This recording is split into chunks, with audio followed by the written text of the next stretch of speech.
Que el buen Dios te dé su fuerza, su vigor, fortalezca ampliamente, poderosamente tu vida, te transforme y te permita ser esa persona que Él anhela y desea que tú seas, que su cobertura esté plenamente sobre ti y la bendición sobre ti y sobre los tuyos. Estamos en el libro de Hechos de los Apóstoles, en el capítulo 21. Vamos a leer a partir del versículo 25. La palabra de Dios dice así: pero en cuanto a los gentiles que han creído, nosotros les hemos escrito determinando que no guarden nada de esto, solamente que se abstengan de lo sacrificado a los ídolos de sangre, de ahogado y de fornicación. Entonces Pablo tomó consigo a aquellos hombres y al día siguiente, habiéndose purificado con ellos, entró en el templo para anunciar el cumplimiento de los días de la purificación, cuando había de presentarse la ofrenda por cada uno de ellos. Pero cuando estaba para cumplirse los 7 días, unos judíos de Asia, al verle en el templo, alborotaron a toda la multitud y le echaron mano, dando voces: varones israelitas, ayudad. Este es el hombre que por todas partes enseña a todos contra el pueblo, la ley y este lugar. Y además de esto, ha metido a griegos en el templo y ha profanado este santo lugar, porque antes habían visto con él en la ciudad a Trófimo de Éfeso, a quien pensaban que Pablo había metido en el templo. Así que toda la ciudad se conmovió y se agolpó el pueblo, y apoderándose de Pablo, le arrastraron fuera del templo e inmediatamente cerraron las puertas. Y procurando ellos matarle, se le avisó al tribuno de la compañía que toda la ciudad de Jerusalén estaba alborotada. Este, tomando luego soldados y centuriones, corrió a ellos, y cuando ellos vieron al tribuno y a los soldados, dejaron de golpear a Pablo. Entonces, llegando el tribuno, le prendió y le mandó atar con 2 cadenas, y preguntó quién era y qué había hecho, pero entre la multitud unos gritaban una cosa y otros otra. Y como no podían entender nada de cierto a causa del alboroto, le mandó llevar a la fortaleza. Al llegar a las gradas, aconteció que era llevado en peso por los soldados a causa de la violencia de la multitud, porque la muchedumbre del pueblo venía tras él gritando: muera. Que Dios bendiga su santa y preciosa palabra. Bueno, mis amados, un personaje único. Eso era Pablo, un personaje que marcó el rumbo de la iglesia de Cristo. Una iglesia, como dice él, comprada con precio de sangre. Sí, Pablo era un ferviente devoto, era un hombre cumplidor de la ley, totalmente cumplidor de la ley de Moisés a cabalidad, como judío que era, un verdadero judío, aunque era romano, no adoró a los dioses romanos, aunque también era griego, tenía 3 nacionalidades, no adoró al panteón de los dioses, no adoró al Olimpo, a los dioses del Olimpo, adoró al Dios de Abraham, de Isaac y de Jacob, ferviente, cumplidor de la ley, observador de los profetas, pero también un resoluto, verdadero cristiano. Sí, un cristiano de carácter, un cristiano, como ya lo dije antes, que no negociaba sus principios de fe. Así de sencillo. Los fundamentos esenciales de su fe no estaban en juego, no eran negociables. Y aquí está Pablo, como lo dije en el audio anterior, sujeto a la autoridad de aquellos que eran tenidos por mayores en la fe que él. La palabra anciano quiere decir alguien que ha alcanzado madurez. No tiene nada que ver con los años. Es más la madurez espiritual, el compromiso doctrinal con la fe en Cristo Jesús, la responsabilidad que se asumía y el testimonio que se daba de esta responsabilidad que daba la jerarquía, por así decirlo, la etiqueta, el reconocimiento de anciano entre la iglesia primitiva. Ahí está Pablo sujeto a la autoridad de ellos haciendo, como el hermano de Jesús, Santiago, Jacobo, le orientó. Fue a cumplir con los votos, fue a cumplir con los votos. Y mientras se le orienta que cumpla con estos votos del nazareato, a que ayude a cumplir los votos del nazareato, a que pague el precio de los votos de estos hermanos de la fe, Santiago una vez más insiste en que el creyente en Cristo Jesús que no es judío no tiene que cumplir con la ley de Moisés. Tiene que cumplir con la ley de la gracia. ¿Y cuál es la ley de la gracia? La ley del perdón, la ley del amor, la ley de la compasión, de la misericordia. Óigalo bien. A diferencia de la ley de Moisés que tenía dentro de sí la ley del talión, ojo por ojo, diente por diente, Jesús dice, si te bofetean en la mejilla, voltea la otra. Si alguien te quita la capa o la túnica, déjalo también que se lleve el resto. Sí, hay mucha diferencia. Desde luego, la ley de Moisés es una ley más ritual y más nacional. Es una ley dada para un pueblo que no tenía leyes, que venía saliendo de la esclavitud sin conocimiento, sin normas, sin leyes. Se establece en el desierto y cada quien creía y actuaba como le daba la gana. Entonces Dios les dio la ley de Moisés, que así la llamamos, en el monte Sinaí. Sí, algunas tienen carácter religioso, otras tienen carácter ceremonial, pero en su mayoría son leyes civiles dadas por Dios para el comportamiento de un pueblo que no tenía normas, que no tenía leyes y que debía tenerlas, no solamente para andar en el desierto, sino para cuando entrara a la tierra prometida. Entonces, Santiago, el hermano de Jesús, deja por sentado que el creyente, el creyente no judío, el creyente gentil, no tiene que obedecer a la ley de Moisés, pero sí a la palabra. Óigalo bien, porque hay cosas que están en la ley de Moisés que son antes de Moisés. Sí,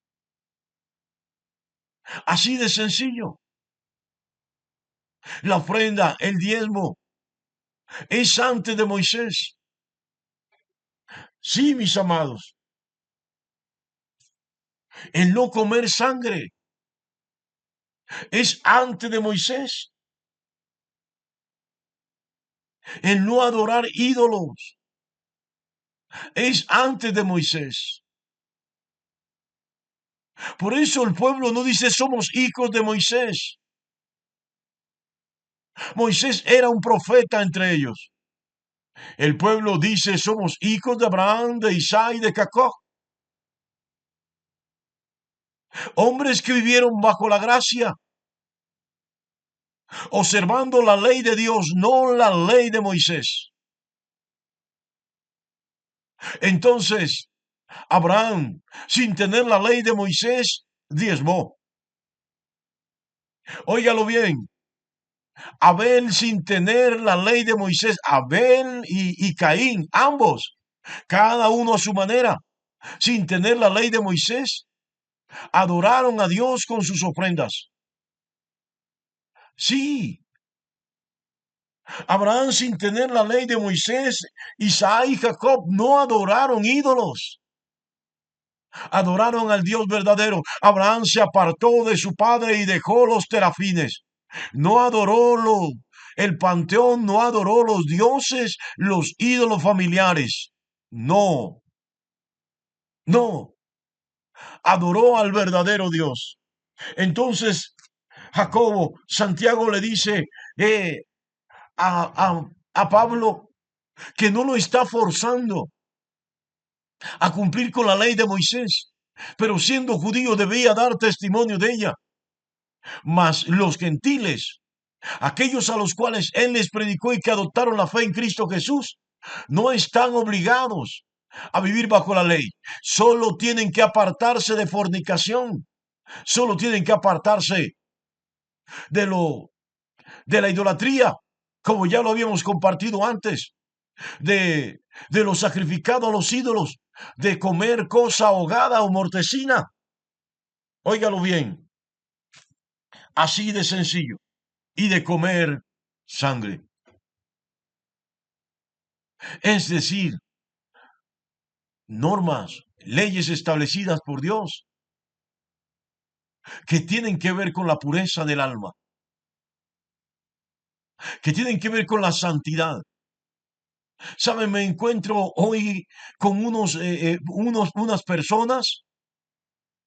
No tenemos que señalar a las personas, señalemos a los líderes que están haciendo esto. Líderes o como les llamamos pastores, que están bautizando a las personas viviendo bajo manto, bajo lecho de fornicación. Esto los están llevando a la condenación, porque el fornicario no heredará el reino de los cielos. El fornicario irá al fuego que arde en fuego y al lago que arde en fuego y en azufre. Lo dice Apocalipsis 21:8. Igualmente el idólatra. Óigalo bien. Aquellos que comen sangre de animales, sea cruda, sea preparada, llámela como la quiera llamar, están comiendo la vida del animal. Por eso este planeta vive como si fuéramos animales. Los humanos tenemos comportamientos de animales, comportamientos no humanos, no coherente con el carácter de Cristo, sino un comportamiento violento, como si viviéramos en una gran selva donde donde reinaría la ley del más fuerte, donde se trata de sobrevivir y de subsistir a precio de la vida de otro. ¿Y saben por qué?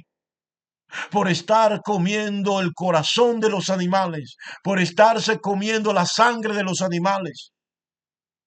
Así de sencillo. Bueno, mis amados,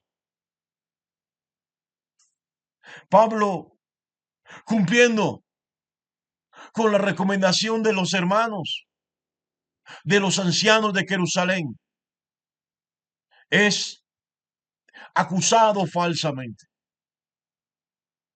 Sí,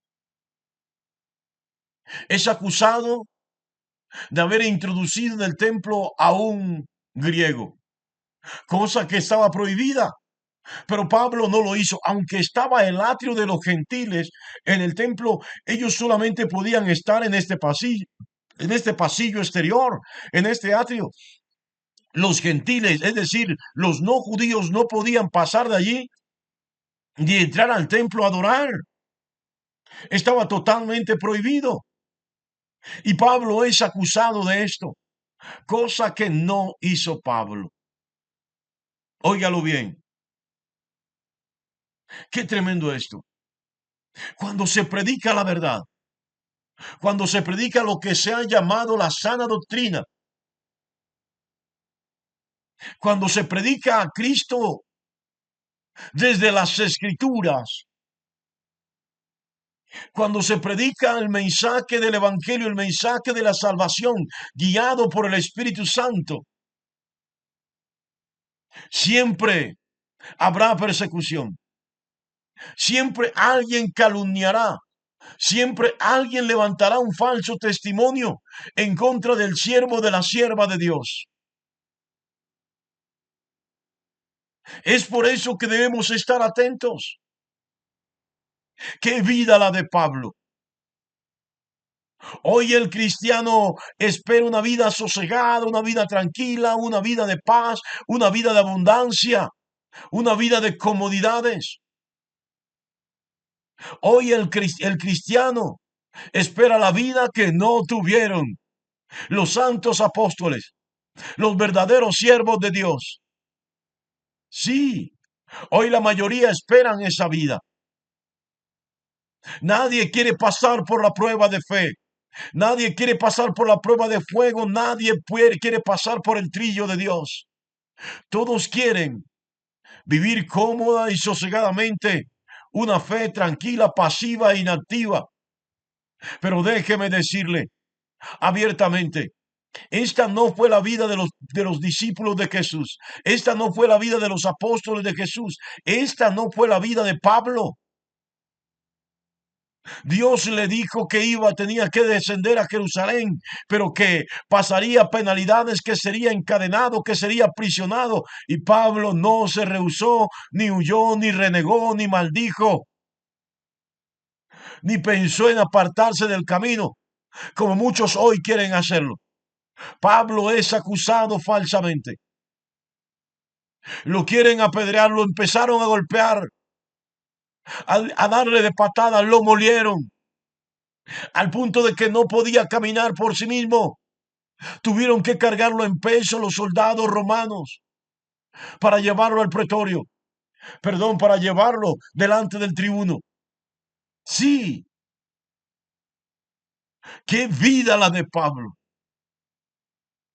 ¿Qué has hecho tú hoy que merezcas, que te creas merecedores de tantos privilegios por parte de Dios? ¿Cuántas almas has ganado para el Señor? ¿Cuántas almas has introducido en el camino de la salvación? ¿Que pretendes ser merecedor de todas las bendiciones del Dios Todopoderoso? Su misericordia nos guarda, nos protege, nos ampara, pero su amor nos espera. Espera que usted y yo hagamos la tarea como se debe hacer. Sabe, sin lugar a dudas, el pueblo de Jerusalén, los judíos, quieren la muerte de Jesús, de Pablo. ¿Por qué? Porque dicen que Pablo está enseñando en contra del templo, así como dijeron de Jesús. Está enseñando en contra de Moisés, está blasfemando de Moisés, está hablando mal de la ley. Pablo ha cumplido con la ley. ¿Sabe cuál es la diferencia? Que Pablo hizo del Evangelio su forma de vida. Allí está la gran diferencia. Y cuando hacemos del Evangelio nuestra forma de vida, entonces nos apartamos de toda estructura religiosa, de toda forma y expresión pagana que nos aleje del verdadero camino. Aléjate de aquellas instituciones, estructuras religiosas, humanas o como las quieras llamar, que te quieran alejar de la verdad del Señor y que no te enseñen el camino verdadero. Dios te bendiga grandemente en esta maravillosa y preciosa mañana.